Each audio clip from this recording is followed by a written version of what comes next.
With my compliments to the white Mrs. Brown, if Abe Lincoln were around to shake your hand, he no doubt would say something like he did to Harriet Beecher Stowe. Is this the little woman who started it all?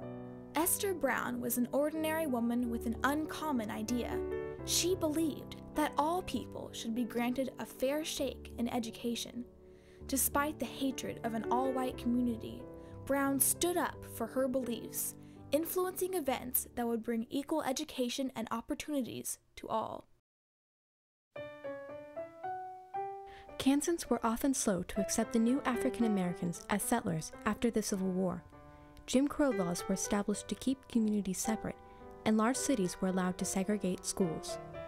African Americans established newspapers and businesses in their effort to improve their lives. They knew that if their children could get a good education, they could go farther. Through 10 state Supreme Court cases from 1890 to 1940, African Americans helped to bring equality to their separate schools. The Kansas City suburb of South Park was established as a home for everybody. This peaceful paradise began segregating schools in 1912, even though it was too small to do so legally. While the white students attended South Park, the black students went to the old Madam C.J. Walker School. Walker had 2 classrooms, dirt floors, and no indoor plumbing. In 1947, white parents pushed a school bond to build a new white school. Even though African American families were taxed for the building of the new school, black students continued to attend Walker.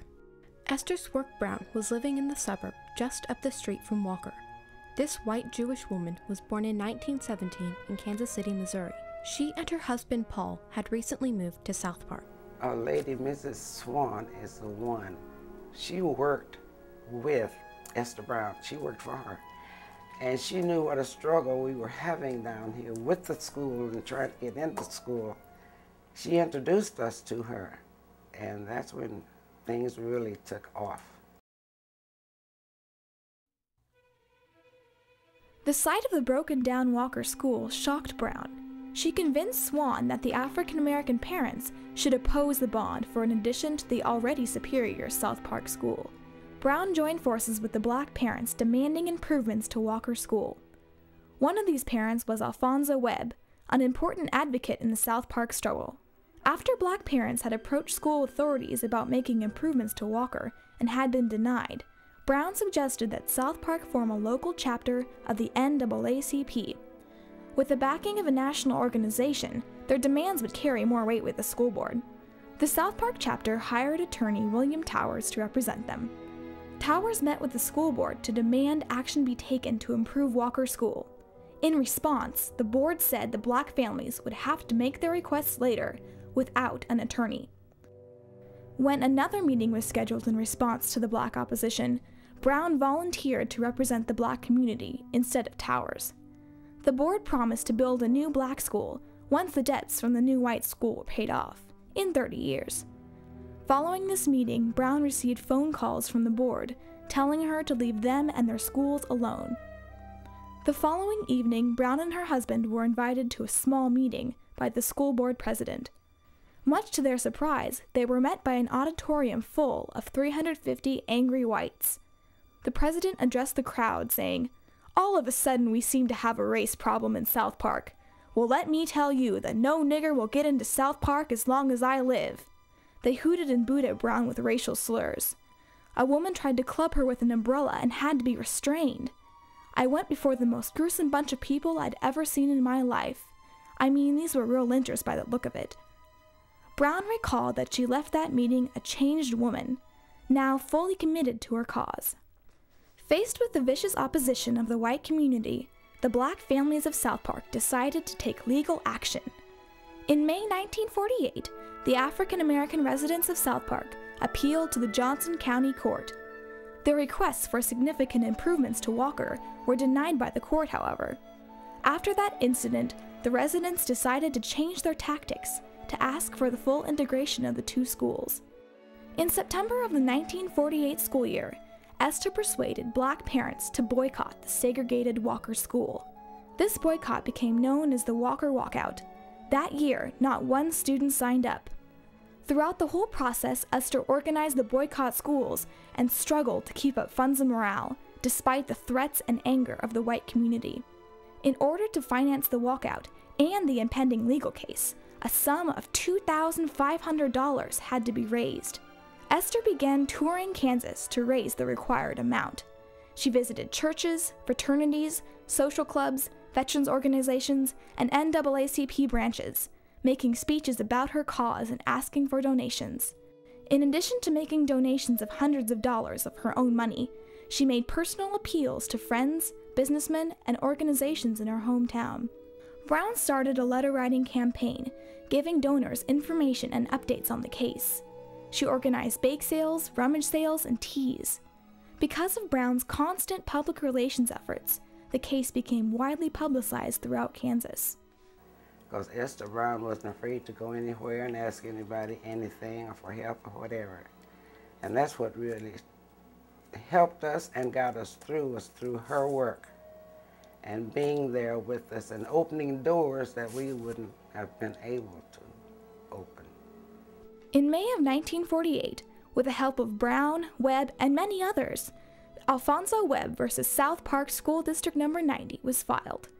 The writ of mandamus brought the case straight to the Kansas Supreme Court. Attorney Elijah Scott argued their case, stating that School District 90 segregated the two schools illegally by Kansas law and gerrymandered the district into black and white zones. The Walker School families won their case. As a part of the conclusions of the law, the African American students were required admission to South Park, and Walker School was closed, and today operates as the Philadelphia Baptist Church.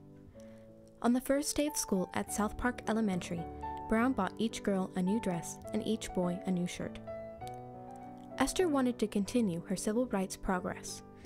With her base of knowledge and newfound contacts, she traveled across the state to work against segregation. She first worked to desegregate schools in Wichita, but the teachers realistically feared for their jobs and refused to take action. Then she turned to Topeka. The local NAACP was already organized, and Esther joined their efforts.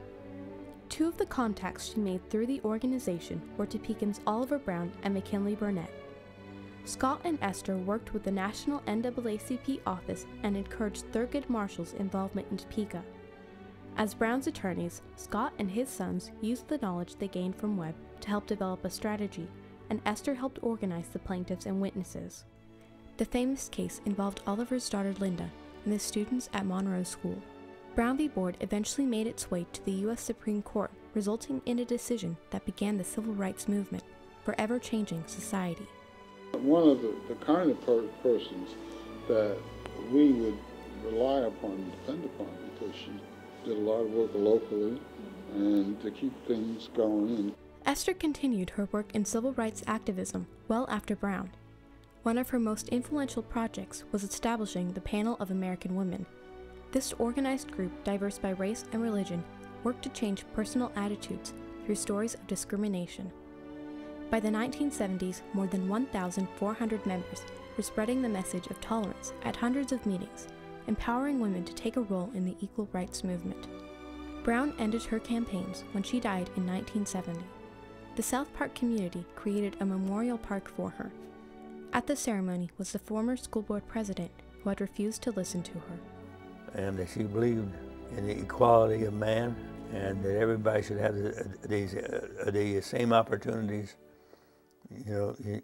for an education. And she believed in those things very, very strongly. Esther Brown changed the lives of numerous families in Kansas and across the nation. The Kansas City Star named her one of the most important people in the city's history.